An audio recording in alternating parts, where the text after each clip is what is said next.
तो है friends, welcome back to this new video. मैं हूँ ओके, आप देख रहे हैं द एपिक रिव्यू। आज मैं थोड़ा आउटडोर आ चुका हूँ वीडियो शूट करने के लिए। आज इस वीडियो में मैं आपके साथ बात करने वाला हूँ हीरो इलेक्ट्रो C5E, एक इलेक्ट्रिक साइकिल के बारे में। जिस साइकिल को यूज़ करते हुए मुझे मोर देन 3 साल हो चुका है। लास्ट टाइम मैंने इस साइकिल को 2021 सितंबर महीने में परचेज़ किया था। सिर्फ मैं ही नहीं, मैं जब ये साइकिल को लाया उसके बाद मेरे आसपास में दो तीन आदमी भी इस साइकिल पर्टिकुलर इस ब्रांड की साइकिल को भी परचेज़ किए थे।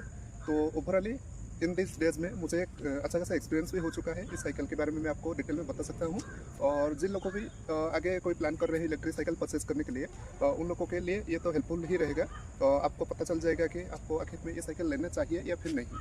तो डिटेल में इस वीडियो के एंड में मैं आपको बताऊंगा भी, और मेरी जो खुद की जो एक्सपीरियंस है उसके बारे में भी थोड़ा बहुत डिटेल्स दूंगा, ताकि आपको भी परचेज जो करने से पहले थोड़ा बहुत आइडिया मिल जाएगा कि ये जो परचेज आप करने चाह रहे हो ये आपके लिए सही रहेगा या फिर नहीं। तो डिटेल में जानने के लिए आगे तक बने रहिए।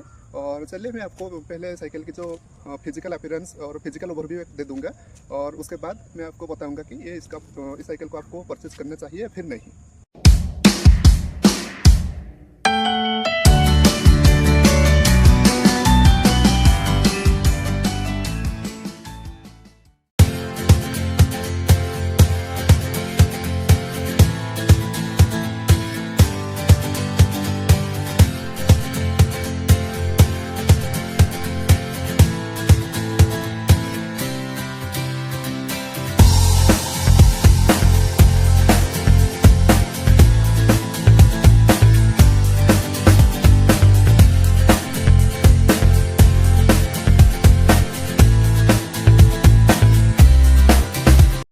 तो फ्रेंड्स, ये है हीरो इलेक्ट्रो C5E। इस साइकिल को मैं अमेजन से सिर्फ 20,700 समथिंग रुपीज़ में परचेज किया था, लेकिन इसका जो यूजुअल प्राइस आपको मिलने वाला है अराउंड 26 to 27,000 रुपीज़।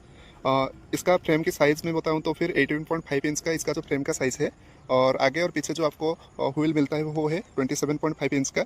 दोनों ही टायर ट्यूब टाइप है, और जो टायर का साइज़ हाइब्रिड है, यानी ना ज़्यादा पतला है ज़्यादा मोटा है। तो बेसिकली इस तरह के जो हाइब्रिड टायर आपको दोनों ऑफ रोड हो या फिर ऑन रोड हो या फिर कहीं सिटी पे आप यूज़ कर रहे हो, दोनों में आपको हेल्प करेगा। कहीं पे भी आपको ज़्यादा जो इफर्ट देने की ज़रूरत नहीं पड़ेगा।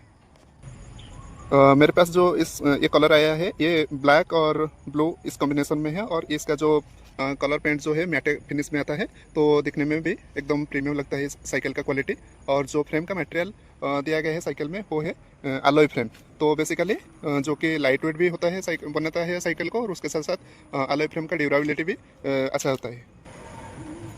साइकिल के आगे जो आप ये मडगार्ड देख रहे हो फ्रंट में, और जो पीछे, ये साइकिल के साथ मिलता नहीं है। इसे मैं आफ्टर द मार्केट इंस्टॉल किया था, और उसके साथ साथ सीट की जो क्वालिटी अच्छा है, लेकिन ये जो कवर आप देख रहे हो ये भी आफ्टर द मार्केट आपको इंस्टॉल करना पड़ेगा। और उसके साथ ये जो लॉक भी आफ्टर द मार्केट है, और ये बेल भी आफ्टर द मार्केट है। साइकिल में आपको 2 व्हील और उसके साथ जो इसका इलेक्ट्रिकल यूनिट है, इन सभी चीज़ों पैक होके आता है। चलिए अभी मैं आपको बता देता हूँ इसका जो सारे इलेक्ट्रिकल यूनिट के बारे में। यहाँ पे जो लेफ्ट हैंड हैंडल बार में आप देख रहे हो, ये है इसका कंट्रोल यूनिट। जो यहाँ पे इसका है ऑन ऑफ बटन, यहाँ पे इसका जो 3 स्पीड मोड का बटन, और यहाँ पे जो 4 इंडिकेटर है, ये बैटरी की परसेंटेज के बारे में आपको बताएंगे। जब इस ऑन ऑफ बटन को आप थोड़ा प्रेस करेंगे, होल्ड करेंगे, तब ये एलईडी ग्लो करने लगे। अभी जो 4 इंडिकेटर जल रहे हैं, इसका मतलब बैटरी मेरा अभी फुल्ली चार्जड है।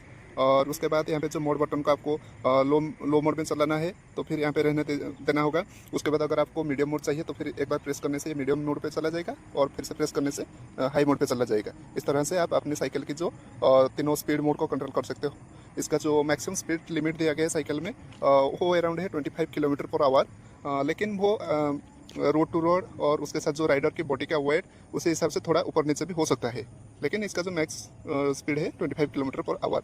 उसके बाद बीच में जो एक बटन आप दिख रहे हो, ये बेसिकली आगे जो ये लाइट दिया गया, मैं फिट किया हूँ।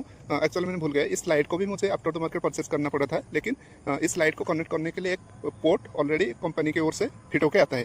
अगर आपको फिट करना है तो फिर सिर्फ आप इस लाइट को परचेस करके उस पोर्ट में फिट कर देने से ये ऑटोमेटिकली इस स्विच से कंट्रोल हो पाएगा। जब आप इस बीच में जो स्विच है इसे प्रेस करेंगे तो ऑटोमेटिकली ये जो लाइट ऑन हो जाएगा। तो अभी अगर ये राइट हैंडल बार में आप जो देख रहे हो, ये है इसका जो थ्रोटल यूनिट। और इस जो थ्रोटल यूनिट को ऑन ऑफ करने के लिए यहाँ पे नीचे दिया गया है एक बटन, जिसको आप से प्रेस करने से ऑन होगा और फिर से प्रेस करने से ऑफ हो जाएगा। और थ्रोटल को यूज़ करने से पहले आपको इस कंट्रोल यूनिट को ऑन करना होगा। उसके बाद आप जब इस थ्रोटल को इस तरह से घुमाएंगे तो ऑटोमेटिकली इसका जो स्विच ऑन करने के बाद ऑटोमेटिकली इसका जो पिछला व्हील चलने लगेगा। तो आपको पेडल यूज़ करने की कोई ज़रूरत नहीं, ये ऑटोमेटिकली आपको पुश करेगा। और फिर से इसे ऑफ करने के लिए ये जो बटन दिया गया है इसे आपको फिर से प्रेस कर देना है, फिर से ये ऑफ कर देगा जो थ्रोटल को। ये जो कंट्रोल यूनिट का वायर यहाँ से निकलता है, ये डायरेक्टली इस तरह वायर से कनेक्ट होके जाता है इस फ्रेम के अंदर। इसका जो सारा बैटरी यूनिट, कंट्रोल यूनिट इस फ्रेम के अंदर ही फिट किया गया है इंटरनली। तो फिर एक्सटर्नली आपको साइकिल एकदम नीट एंड क्लीन ही दिखता है। तो फ्रेंड्स देख सकते हैं जो सारे वायर यहाँ से एंटर होता है और इसके अंदर जाकर वहाँ से जो इसके अंदर जो बैटरी दिया गया है उसके साथ कनेक्ट होता है। इस साइकिल में आपको मिलने वाला है 5.8 एच की बैटरी और इसके साथ एक चार्जिंग एडाप्टर भी आता है, जिसको आप यहाँ से कनेक्ट करने से ये बैटरी को चार्ज करेगा। और चार्जर को जो बैटरी को फुल्ली चार्ज करने के लिए करीब आपको 4 आवर के आसपास लग जाएगा और हाफ यूनिट से भी कम ये जो पावर कंजप्शन करता है। जो चार्जर आपको दिया गया है वो करीब 84 वाट का चार्जर है। उसके बाद मैं बात करूँ तो इसका जो एक्चुअल मोटर इस रियर व्हील में आपको फिट होता हुआ मिलेगा। ये है इसका मोटर, जो कि एक बेसिकली BLDC मोटर है, जो मैं यूज़ कर रहा हूँ इन 3 दिनों से। मुझे इसका जो परफॉर्मेंस बहुत ही सही लगा। ये ज़्यादा नॉइज़ भी नहीं करता है और बेसिकली इसका परफॉर्मेंस भी बहुत ही स्टेबल है। चाहे रेनी सीजन हो या फिर समर डेज हो, किसी भी सीजन के हिसाब से इसका परफॉर्मेंस में आपको कोई भी दिक्कत नहीं आने वाला है और स्टेबल रहता है इसका बेसिकली परफॉर्मेंस।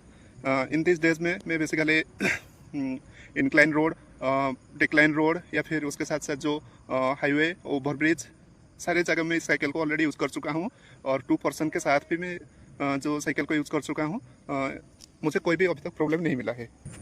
तो जब आप साइकिल को पेडलिंग के साथ यूज़ करोगे, इसका जो कंट्रोल यूनिट को ऑन करके, उस वक्त भी आपको ये अप टू 90% सपोर्ट मोटर ही आपको दे देगा। तो दोस्तों देख सकते हो एक मैग्नेटिक सेंसर दिया गया है जो कि आपके जो पेडल के साथ कनेक्टेड है। जब आप साइकिल को कंट्रोल यूनिट ऑन करके पेडलिंग करोगे तो ऑटोमेटिकली इस सेंसर के द्वारा मोटर को सिग्नल मिल जाएगा और वो ऑटोमेटिकली आपको कुछ ज़्यादा इफोर्ट देने की भी ज़रूरत नहीं है। ऑटोमेटिकली आपकी पेडलिंग के साथ साथ मोटर भी आपको सपोर्ट करेगा आपको चलने के लिए। ब्रेकिंग सिस्टम के लिए आपको यहाँ पे आगे और पीछे दोनों साइड मिल जाएगा डिस्क ब्रेक्स, जिसका क्वालिटी मुझे एकदम सही लगा। कोई प्रॉब्लम नहीं है। वेट कंडीशन हो या फिर ड्राई कंडीशन हो, दोनों में ये जो ब्रेक सही से काम कर रहा है।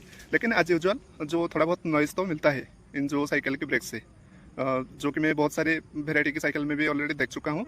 हर सभी साइकिल से आपको थोड़ा बहुत नॉइज़ तो आएगा जो डिस्क ब्रेक पैड से, लेकिन रबर ब्रेकिंग सिस्टम से ये जो डिस्क ब्रेक का परफॉर्मेंस मुझे तो बहुत ही अच्छा लगा। तो फ्रेंड्स ये था साइकिल के जो कुछ फिजिकल ओवरव्यू। अगर आपको और भी कुछ जानकारी चाहिए तो फिर आप नीचे कमेंट सेक्शन में पूछ सकते हो, मैं वहाँ पे आपको रिप्लाई कर दूंगा। अभी मैं बात करता हूँ आखिर ये साइकिल आपको परचेज करना चाहिए या फिर नहीं। ऐसे देखा जाए तो फिर जो साइकिल की बिल्ड क्वालिटी अलॉय फ्रेम के साथ आता है, इसका जो इलेक्ट्रिकल यूनिट्स उसका भी बिल्ड क्वालिटी एकदम सही है।